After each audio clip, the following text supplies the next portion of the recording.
And good morning, everyone. Welcome to National Grid's Value of Distributed Energy, Value Stack Process, and Billing webinar. We will begin our webinar now, and I want to remind you that the webinar will be recorded and has begun. Please have your phones muted to reduce the background noise, and as speakers come on, we will be introducing them. First, we will begin with some housekeeping rules, which again, leave your phones muted. We will also have a safety message by Eugene Hickok. Kim Peterson will speak on value stack process flow. We'll have a brief overview and display of the billing for host and satellite billing by Robin McGuann. Jared Gregory will give a discussion on how to obtain satellite billing history and adding account online.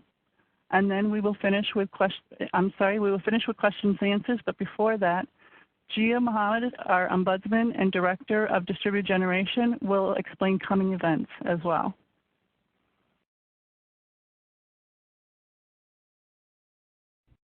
All lines are muted for better audio quality. And again, we will have questions and answers. We may ask you to email us at Distributed Generation Services, New York @nationalgrid.com, or to contact us through the portal.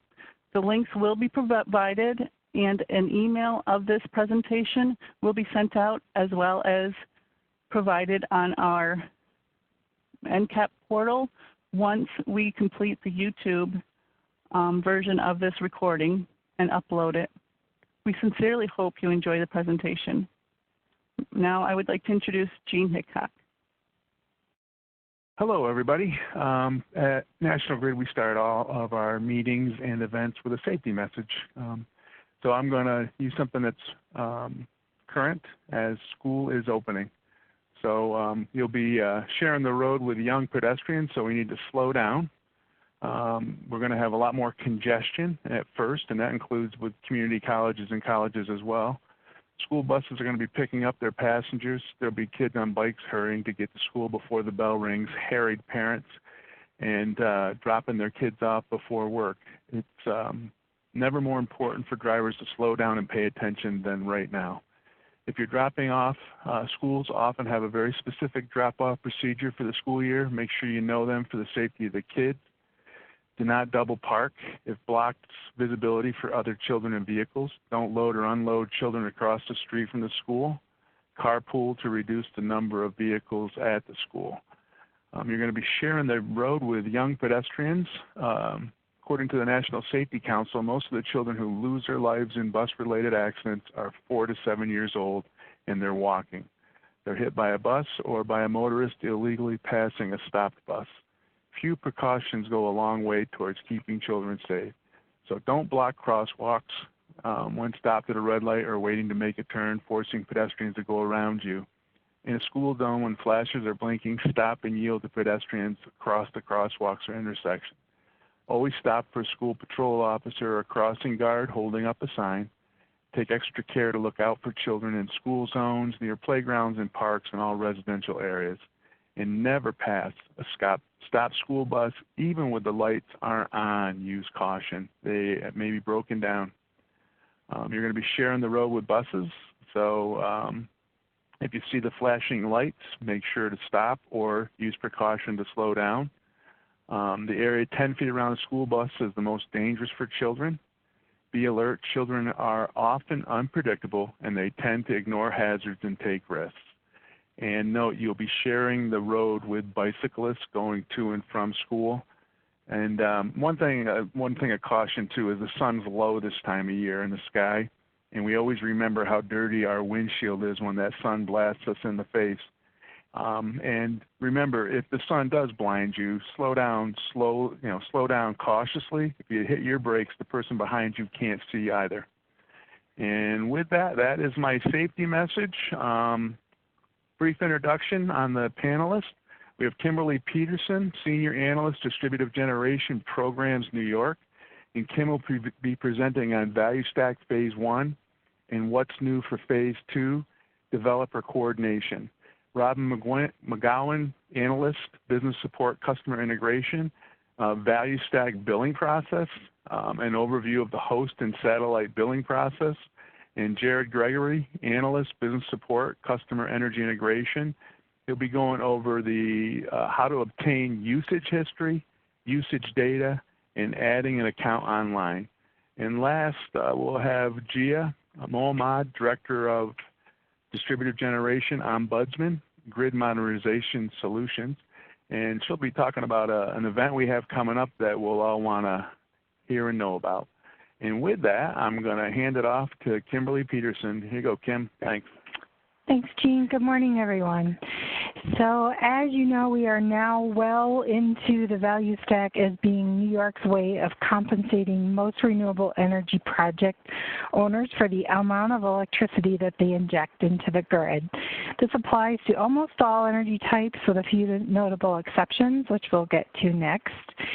Before I review the technology types, I really just want to advise that today's informational webinar is not meant as a deep dive into the components of the value stack, nor their calculations.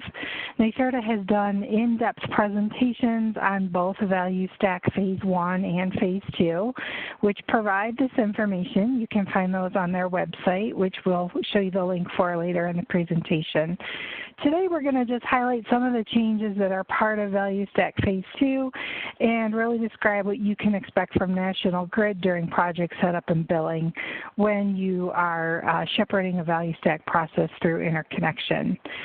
So now let's look at the technologies. Next slide, please. Nearly all renewable technologies are eligible for the value stack. There are a few exceptions and limitations to note. Wind is going to remain on net metering under Phase 1 NEM until National Grid reaches its NEM cap, that is 100 megawatts. Fuel cells are limited to 2 megawatts, and combined heat and power is limited to 10 kilowatts. So it's really the micro CHP projects that can participate in value stack. Note that hybrid storage plus distributed systems plus standalone storage have also been added to value stack compensation as well. Next slide, please. This matrix shows the details of which compensation methodology applies to on-site projects, which are behind the meter with no satellites, remote net meter projects, and community net metering. It's quite busy. We're not going to dive into each bullet point. But I do want to draw your attention to a few things. Compensation methodology is determined at what we term the eligibility date. This date is when at least 25% of the grid upgrade costs are paid to National Grid. If no construction payments are required, then the eligibility date is when the interconnection agreement is signed by both the customer and National Grid. Two other highlights from this are that note for remote net metered systems and community net metering projects on value stack, there's not a same load zone requirement for host and satellites, so they can be in different utility load zones. Also note that some behind the meter projects that were previously categorized as value stack can now actually receive Phase 1 NEM. This is part of the new Value Stack 2 order. In order to get Phase 1 NEM, the project has to be less than 750 kilowatts, and the generation from that system has to be less than or equal to 110% of the customer's load. Next slide, please. Okay, this slide shows the 6 different components of the stack and some of the differences between Phase 1 and Phase 2. Yes, there are 7 lines in the slide. We're going to get to that in just a minute. I'm just going to walk quickly through what each component is and describe how, what the methodology of calculation is. So energy is the kilowatt hour price. It's based on the NYSO day ahead rates and it's paid on net grid injections only, minus delivery losses. Capacity is the kilowatt hour price, or it could be paid on kilowatt, depending on the option chosen. And it applies to either the billing period or the summer peak times. The environmental value, also known as the renewable energy credit price, or RECs, is paid per kilowatt per kilowatt hour, and it's locked in at the eligibility date. The next components have to do with the distribution side of the equation. The demand reduction value is payments on a per kilowatt hour basis for a reduction in peak demand. This is applicable to satellites that do not receive the market transition credit, which we'll dive into a little bit more in a second. The locational system relief value is for projects that are connected to certain substations. The difference between Phase 1 and Phase 2 is that Phase 1 LSRV was paid on a monthly basis per kilowatt. Under Phase 2, there are 10 or more call periods by region per year. And that's when the utility determines that there's large demand on the system. The LSRV for Phase 2 will be paid on the lowest kilowatt amount supplied during the grid to each of those calls. And there is a notification system in place for those projects that are part of this call system. They get phone calls and email notifications of when call periods will happen. The next two lines, market transition credit and community credit, are either or. Phase 1, it has market transition credits. Phase 2 has the community credits. These, the market transition credits and actually the community credits are applicable to the community net metering satellites. The market transition credit is determined by the project's tranche, which is a declining bucket, and it's paid on a dollar per kilowatt hour basis. The community credit is also paid on a per kilowatt hour basis, but it's a fixed amount. So there's not differences among the tranche. Everybody in the community credit gets the same amount. Next slide, please. So CDG satellite crediting. How satellites or subscribers of community net metering projects are credited varies by the compensation type. For Phase 1 projects, which are NEM projects, Phase 1 NEM, their satellites are credited with kilowatt hours from the host account. Those kilowatt hours are converted to a dollar amount based on the customer service class, and they receive the net metering adjustment rate for that particular load zone and class. For the stacks, value stack 1 and 2, the satellites receive the applicable components of the stack as we just discussed. Next slide. This slide is also very busy. It's included for reference, so once we share the presentation, this is sort of a reference table. It shows the eligibility dates for each different crediting methodology and the compensation timeframes. You'll note that value stack is paid for a period of 25 years. Next slide. Okay, so now I want to just touch on what you can expect during project development if you have a value stack project. Some of this information may be new and may be different than we handle just regular NEM projects. The big touch point that we have between utility and developers is at that 25% kayak payment or agreement date. Several things will happen at that date. That's where we lock in the compensation methodology. You'll receive a compensation letter which spells out all the details of the value stack and how each component will be calculated. At that time, you'll also receive an invoice for the interval meter. Interval metering is a prerequisite to participation in the value stack. The customer generator pays for that meter, so that'll be invoiced at the time of agreement date. We are also going to ask developers to self-certify their wireless signal strength at the point of the meter. This is important because interval metering, we primarily use 4G cellular meters, and there has to be sufficient cell strength there. If there's not, then we'll have to make arrangements for a customer-supplied phone line to accommodate that meter. And then there's also a form that we're going to ask you to have the customer sign and return to us. It allows National Grid to register the RECs and pay the customer the environmental value for those RECs as part of the value stack. At interconnection, all will proceed as normal. You'll go through the normal PTO process with your CEI consultant. One thing to note is that if we haven't heard otherwise from the customer by the time of PTO, that's when National Grid will assume those RECs. So whether or not that form is returned, that's the point where the RECs are ours. We do like to have it. It's just an important legal document for us to have, but just be aware that the RECs are ours as of the time of interconnection, unless we hear otherwise. Then the value stack bill credits work slightly differently than you're used to with normal NEM projects. This is because billing for value stack is done manually here at National Grid until such time as our billing system is automated. And all the billing starts effective the first host bill cycle upon the interval meter set and interconnection. So now I'm going to turn it over to Robin to discuss the rest of the billing process.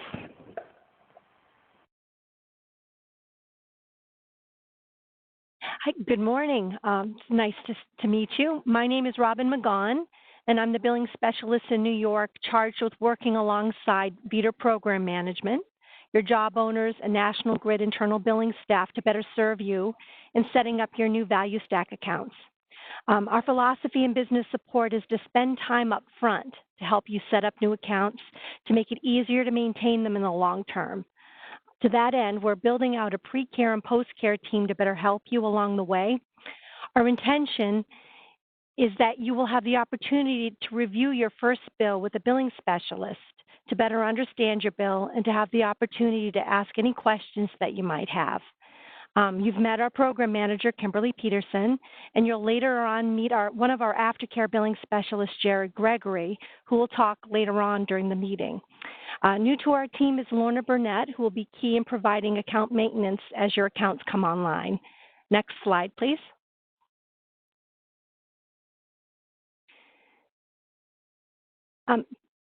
As Kim had mentioned, there are 3 types of value stack projects.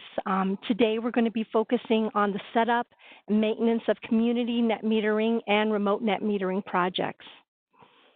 Next slide. Okay, let's start our discussion with community net metering projects.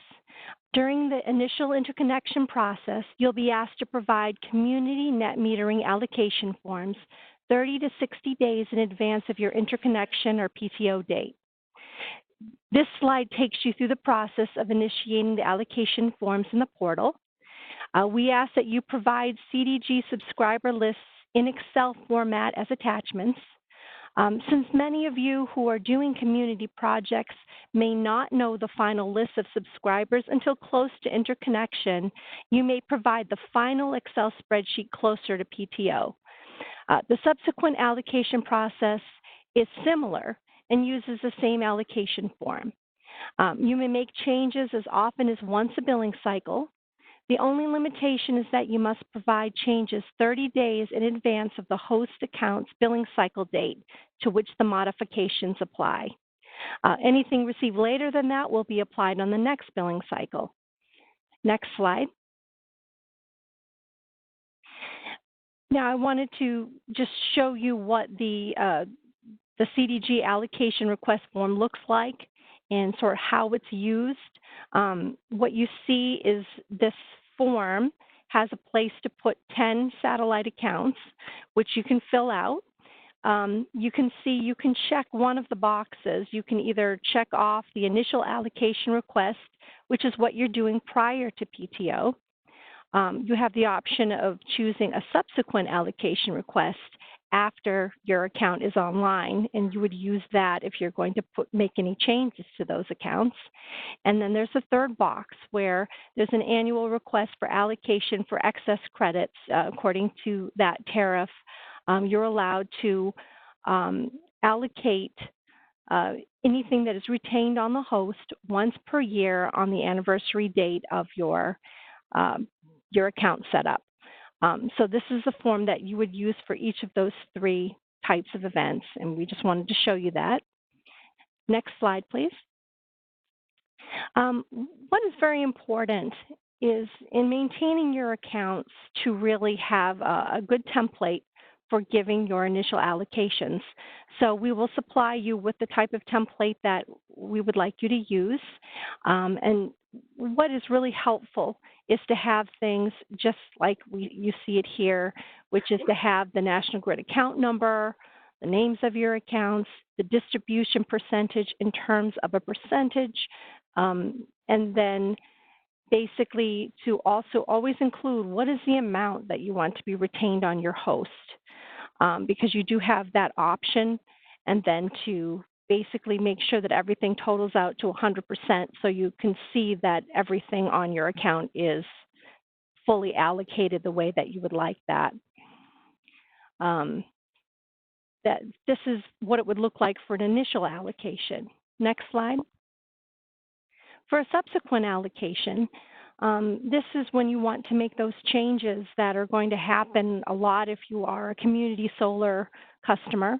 It's very similar, but we would also ask you to include anything that is going to be removed from the account you would want to have on a separate line item so that we know that. It also, too, is to be able to highlight what some of those changes are. It's very helpful to put on there what accounts are already allocated, which accounts are just having revised percentages, and then what is a new allocation. We always really like to be very careful about how we apply the changes, and the more detail that you provide, the better. Next slide. So we are going to go on later on, and I'm going to show you a little bit more about these accounts, but I wanted to also mention it's very, very similar process for remote net metering accounts. Although it is a different tariff, you would initiate your remote net metering allocation forms in very much the same way. We also ask that you provide a subscriber list in the Excel format if you have more than 10 subscribers. We also ask that you give us an initial allocation 60 days in advance of your expected PTO date. And we wanted to let you know for remote net metering, you may make changes. They can be made once per year by December 31st to be applied in January of the following year. That is how the tariff is set up. Next slide. The forms for remote net metering are a little bit different. So we just kind of wanted to show you that this is what you would fill out. You would fill out the same form for your annual allocation for a subsequent allocation. You can also see that there is a place on this form that once we are in receipt of your allocation and have it applied, we will send you an executed copy of this form so that you know that it's been applied. Next slide. Okay, now let's discuss bill timing and delivery. As Kim had mentioned before, what is most different about the Value Stack program in terms of bill setup is the interval meter. Interval meter must be present to generate these Value Stack credits.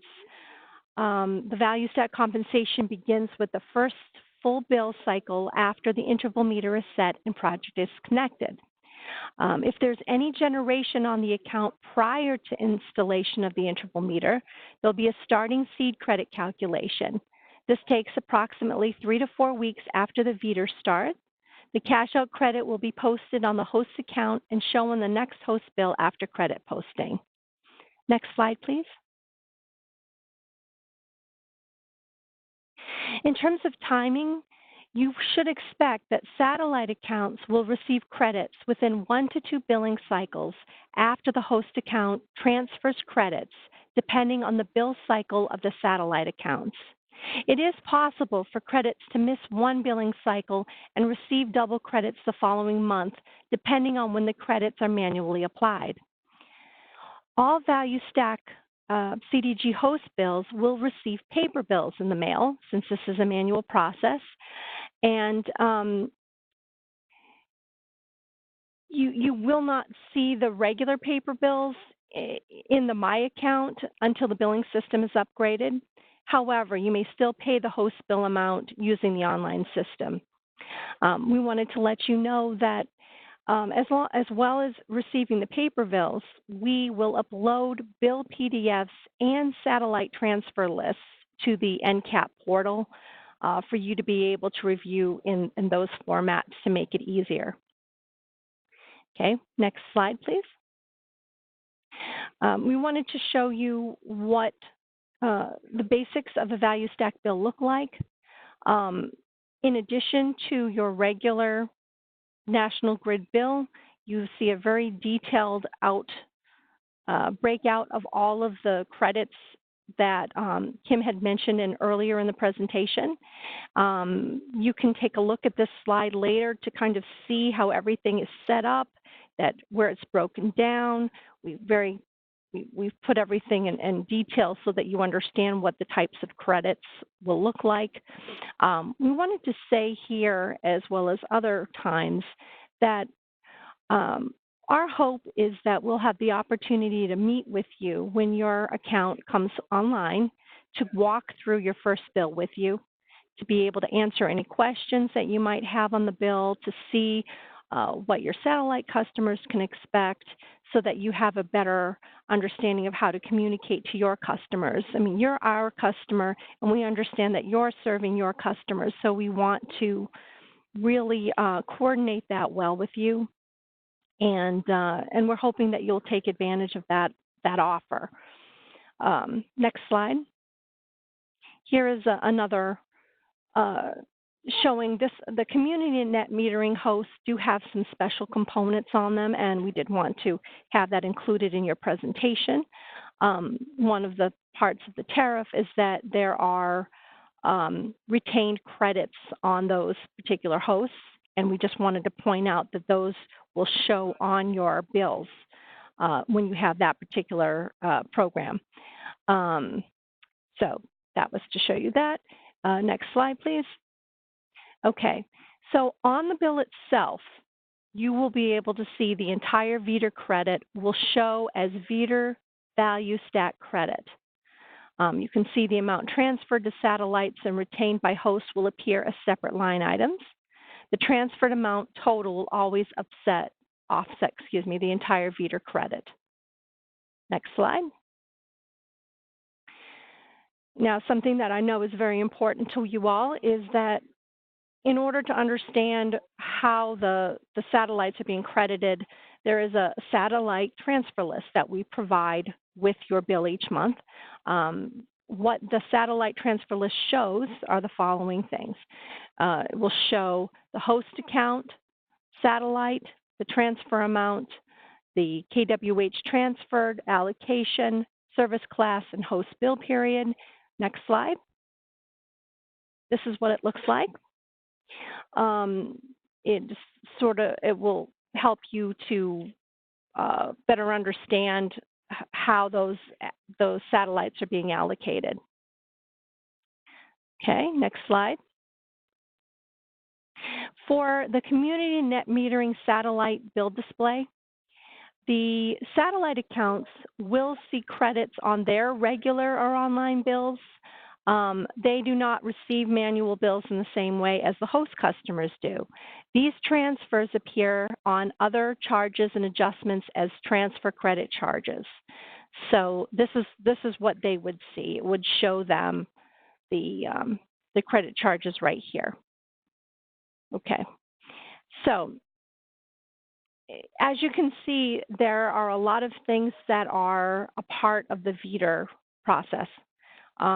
We have a process set up for you to help you through the first bill and afterwards. And I wanted to introduce you to Jared Gregory, who is one of our aftercare specialists, who will talk to you a little bit more about obtaining usage history and usage data and adding an account online. Thank you. Good morning. Before I start going through the slides, I would like to say that we are working on getting EDI implemented. And if you are interested, please email me your information. As an alternative right now, we have the following ways of obtaining customers' usage data. Next slide, please. So to request for usage data, you can locate the customer's previous usage history on their National Grid invoice. It's located on the second page. If they provide you with the last 4 digits of their social security number and their whole National Grid account number, you can actually go directly to our website at nationalgrid.com. This isn't the portal, this is our actual website for everyone, where you can go and actually look up their information straight through the website with their account number and last 4 of their social security number. If the customer signs an authorization letter that allows your company to obtain their billing history, you can email me. My email is jared.gregory@nationalgrid.com. Please provide their account number, and I can upload it to your username online to obtain the information. This is if they might not provide your social security number, but they do sign some form of document that allows you authorization to access any of their billing information. Please provide a list of the account numbers on a separate Excel file. The file type should be a CSV file. And if a customer does not have 12 months of usage history, we can provide the average use per month over the last 12 months, but we cannot provide the exact amounts per month. Next slide, please. So this is what the customer's usage history looks like on their invoice. On the left-hand side of the customer's bill, you will find the electric usage history box above.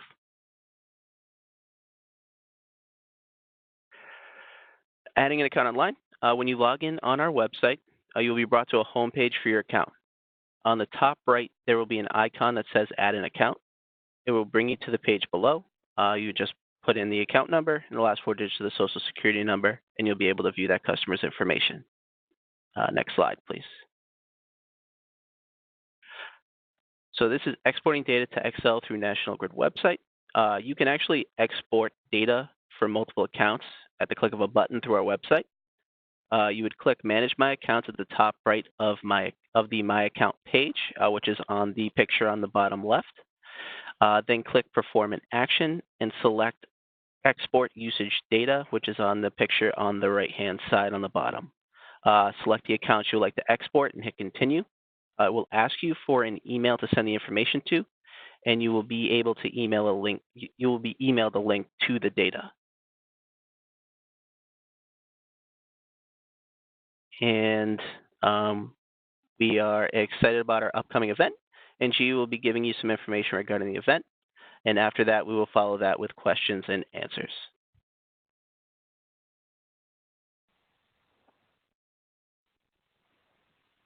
Thank you, Jared. Well, good morning. First of all, I do want to thank everyone for attending this webinar. At National Grid, we have been conducting some outreach sessions to help foster interest in integrating distributed generation to National Grid systems. We do have plans to do more events, webinars like that throughout the year to assist the industry in understanding the solar implementation and DER development. We are hosting an event which is more focused on renewable energy implementation in National Grid territory. We are hosting it on October 3rd at DoubleTree by Hilton. We're partnering with NYSERDA, Center of Creative Land Recycling to help boost the implementation of renewable generation. This event will be mainly focusing on creating a clear pathway for Brightfield development in National Grid territory and connecting municipalities, private landowners, and DER developers. We are going to be focusing on very facilitated networking by NYSERDA, helping you connect with property owners, municipalities, IDAs, planners, legal and environmental remediation experts, so we can talk about how we can, from financing to environment review to permitting and utility interconnection, how we can promote solar in National Grid territory. We are going to be rolling it out the new maps we have been working on to help locate better and more feasible distributed generation sites. So we'll be talking about that as well. This is a free event we do have a very limited space. If you look in the slide, which we're sharing right now, there is a link to how you can register. We also have a developer survey link in there. We would love if you can give us your feedback on what else National Grid can do to promote distributed generation in our territory. We'll be talking about the results from this survey, and we'll be trying to implement those results in our new investments and other green initiatives to help meet the state goal as well as our own goal for Northeast 80 by 50 pathway. So we'll really appreciate if you want to join. There will be a lot of people coming from different places to talk about different issues they're facing. We are having municipalities come in, talk about how solar has helped them, and we'll be trying to bridge the gap between